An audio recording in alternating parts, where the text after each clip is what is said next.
When I got my PhD degree from Northwestern University, I didn't know what I wanted to do, but I certainly knew what I didn't want to do. Many of my classmates couldn't wait to go to Wall Street. They were going to make a killing in the stock market. I'm not knocking that. I didn't want to go into corporate America, nor did I want to teach. All I wanted to do, I wanted to find the answers to two questions. Question number one, why does one individual succeed while another fails? And question number two, why is one individual rich and wealthy while another is impoverished? So I carved out a list of 50 individuals, black men and women, who not only carved their name on the tablet of success, they climbed the back stairs to success. They didn't know me, but I certainly knew them, and I was going to interview them, trying to ascertain the answers to those two questions. Well, lo and behold, that list of 50 grew from 50 to 100, from 100 to 150. I quit counting at 150 interviews. Based upon my research, Success Magazine asked me to write an article, and I complied. Well, that particular article found the desk of W. Clement Stone. I just flew back from New York. I had interviewed Earl Graves, the publisher of Black Enterprise magazine. And when I got to my Atlanta home, there was a message on my answering machine. It was from W. Clement Stone. He said, "Young man, we heard about you. When can you come to Chicago? I would like to meet you." Well, 2 weeks later, me and my wife, we fly to Chicago, and we went to W. Clement Stone's office. There in his palatial office is Mr. Stone, seated behind a mahogany desk, smoking one of his Havana cigars with a bright flowered polka dot bow tie on. And he said to me, he said, "Young man, you're not the first person to go around this country interviewing successful African Americans." And I said, "I'm not?" And he says, "No." He says, "You know, Napoleon Hill was doing this at the time of his death." I said, "Are you serious?" He says, "More than serious." He reached across his credenza, pulled out the last 100 written pages of Napoleon Hill and dropped it in my lap. At the time of his death, Napoleon Hill was attempting to write a black version of his all-time classic, Think and Grow Rich. He got 100 pages into the manuscript before dying of a stroke. He was 87 years old.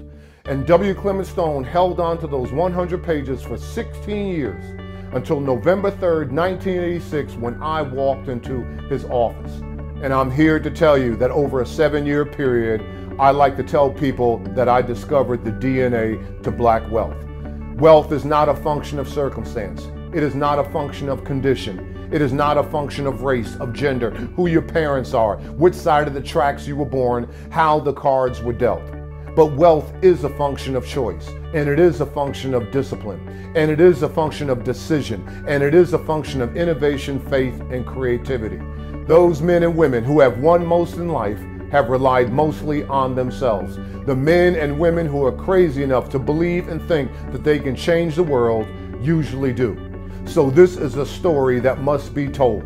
This is a story of black men and women who went from poverty, and in some cases below poverty, to reach their financial goals and objectives, and no one placed a microphone or a ball in their hand to do it.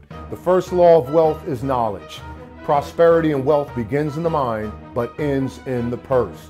We live and have our being in a capitalistic economy, and capitalism is not a dirty word. Capitalism is predicated upon the following fact: if you want to earn more, I suggest that you learn more. What I found in the focus groups, that the average black millionaire reads 3 to 4 books a month. The average black millionaire only watches 4 hours of TV a night. That equates to 28 hours of TV a week, when the average African American watches more than 75 hours of TV a week. I had a great interview with Antonio L.A. Reid of X Factor. And he shared with me that at one point in life, when he was the president of LaFace Records, he took 8 to 10 weeks out of his busy schedule to take a management executive course at Harvard. And I said to him, I said, "Antonio, what would compel you to do that? You and Babyface probably made more money over your lifetime with LaFace Records than you can spend in 10 different lifetimes. Why would you take an executive course at Harvard?" He said, "Well, number one, the bottom line, the record business is a business. But I learned long time ago that the moment that you cease to grow, that you dedicate yourself to lifelong learning, you begin to die. If you don't take in the information, if you don't read the books, if you don't study, and if you don't grow, somewhere out in the universe, somebody else will. And the moment that you meet that other person, you lose." The second law is decision. You've got to make a conscious choice that poverty will have no place in your life. As Steve Harvey told me when I had a chance to sit down and chat with him, you got to make life choices before life makes those choices for you. I had a great interview with a gentleman by the name of Victor McFarland. Victor McFarland is the founder of McFarland Partners, a real estate developer out in the Bay Area in San Francisco. And here is a gentleman who is well on his way to joining the ranks of billionaireship. And he was born and raised in a blue-collar working class town in Ohio to a single parent. And he told me that the first 12 years of his life, he lived in a one-bedroom apartment, and his mother had a couch in the foyer area of that apartment. And for the first 12 years of his life, that couch substituted as the bed that Victor and his sister slept on. And when he shared that anecdote with me, I became somewhat sympathetic and empathetic, and he cut me off at the knees during the interview. And he said, "Doc, no sympathy for me.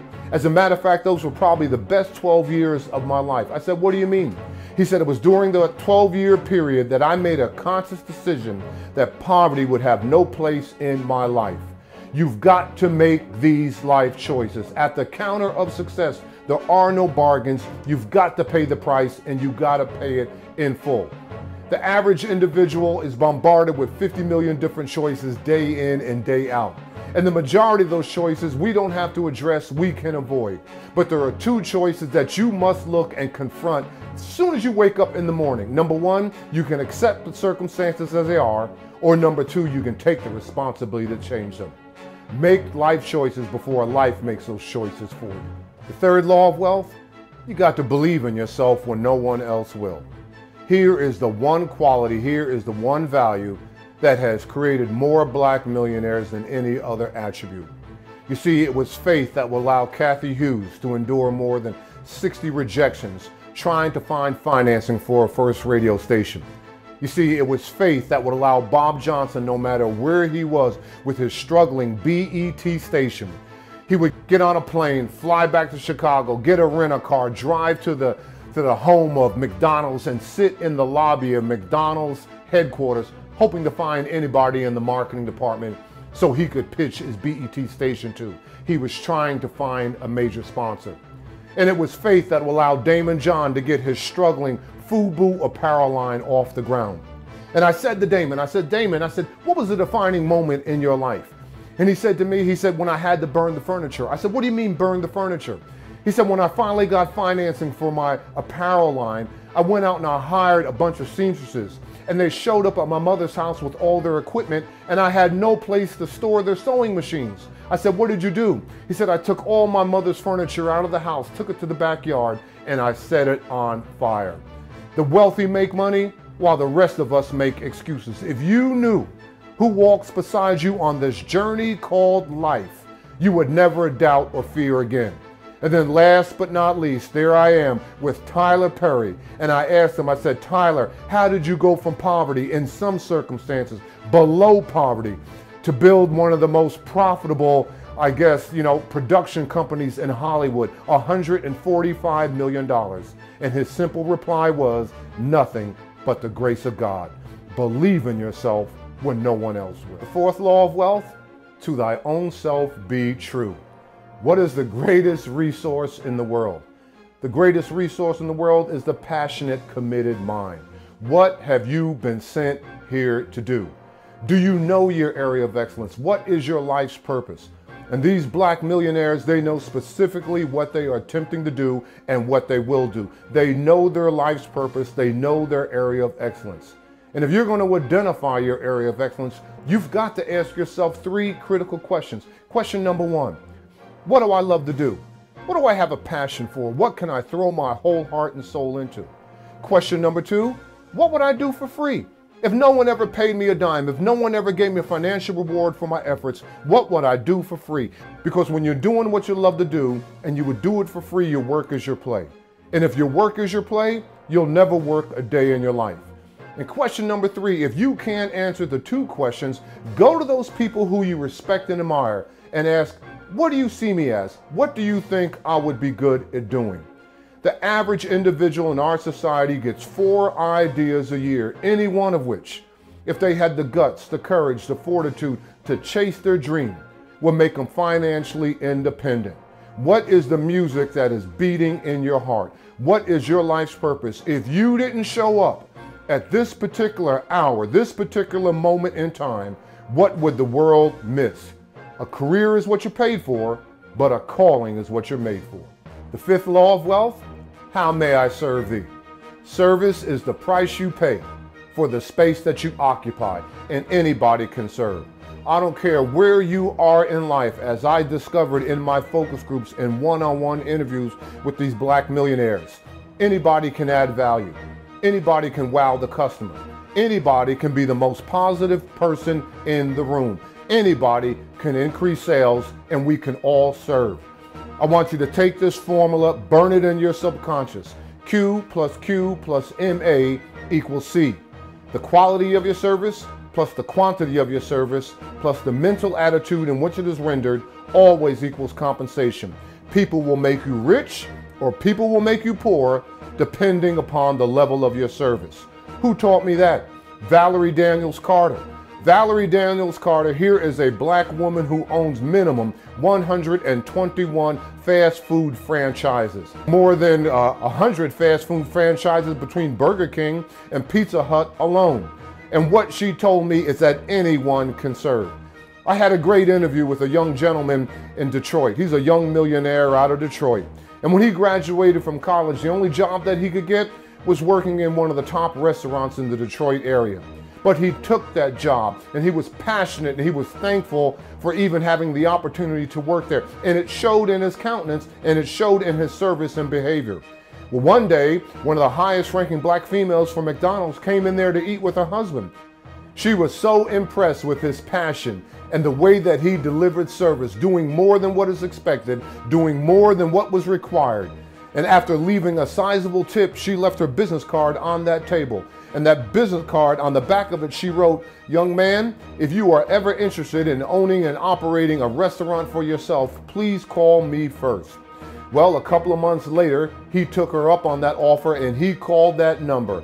And she was strategic and Ken Brown buying his first 2 McDonald's restaurants. Add value, wow the customer. Service is the price you pay for the space that we occupy. The sixth law of wealth, thou shalt be in business for thyself. Years ago, I'm in the book line study of Bishop T.D. Jakes. And I'm seated in his study and I'm looking at every book on God's green earth that you would ever want to read, study, or examine in your life. And all of a sudden, here Bishop Jakes walks in. And what do we know about Bishop T.D. Jakes? Well, number one, they told him he would never make it in the ministry. He left Charleston, West Virginia with only 8 members. He didn't finish high school. He went back to get his GED.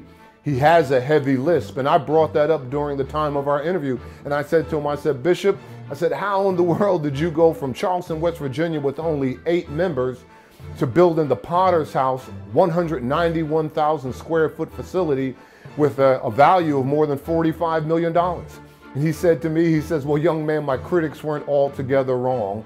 I do have a heavy lisp, and if you hear close enough, you can listen to it, you can hear it." But then he said, "I don't care whether I had to spit, I don't care whether I had to stutter, I don't care whether I had to stammer. I had something to say, and I was going to say it." I said, "Well, Bishop, give me the keys to wealth, give me the keys to prosperity, give me the keys to owning and operating your own business." And he said to me, he said, "Give a man a fish, you feed him for a day. Teach him how to fish, and you feed him for a lifetime. But show him how he can buy the pond and no one in his family will ever know struggle." You got to understand this, people. The wealthy work for profits. They do not work for wages. They think 1099, not W-2. The poor keep score by cars and clothes. The middle class, they keep score by degrees and titles. But the wealthy, they keep score by their bank accounts. In today's economy, if you are living off of a single paycheck, you are probably unemployed. And again, Mike Roberts said to me, one half of the Roberts brothers who were on par to be joined billionaire status based in St. Louis, if not now, when? And if not you, why not? And the final law to wealth, number 7, make thy money grow. Never forget, wealth is not what you earn, it's what you keep. If you cannot save 10 to 15% of all your earnings the seeds of greatness aren't in you. And as a college professor, I know it's tough. I know it's difficult out there for the average African American. I can give you all the data that you want to hear. I know that 27% of African Americans spend more on a weekly basis than what they bring in. 30% have no savings plan at all. I know that 35% of African American children are born and raised in poverty. More than 40% of Black Americans don't even use their bank or a financial institution for their weekly or monthly business transactions. But here is the way out. I know if you cannot start with savings, I know if you cannot buy stocks, if you cannot make your money grow, then begin to retire all debt. Black America, we are the 16th wealthiest country on the face of the earth. Every year, $1.2 trillion in consumer dollars goes through our hands with absolutely nothing to show for it. I was on a radio show just recently and the host said to me, he said, Dr. K, he says, what is $1.2 trillion? And I said, it's easy. I want you to take Bill Gates of Microsoft. I want you to take Warren Buffett of Berkshire Hathaway and take Mark Zuckerberg of Facebook, add them together and multiply that by 10. That is $1.2 trillion. Make your money grow. Begin to retire all debt. And before I close out, I've got to tell you that this is not your normal finance book. I tell my readers, and when I crisscross this country and go all across the globe, the wealth choice is not about cash, it's about courage. I'm not telling my readers and I'm not telling my followers to take out a sheet of paper, take out a legal pad, draw a line down the center, and on one side write your assets and the other side write your liabilities. It takes courage to chase your dream. It takes courage to believe in yourself when no one else will. It takes courage to put yourself on a daily budget. It takes courage to save 10% of everything that you earn. And it takes courage to find a new set of friends, because the personal friends that you associate with right now don't believe you and don't believe in your dream. The wealth choice may not be your best choice. Going back to what Andy Young said to me years ago, it was never about sitting in the front of the bus. It was about owning the bus. The wealth choice is probably our best and only choice.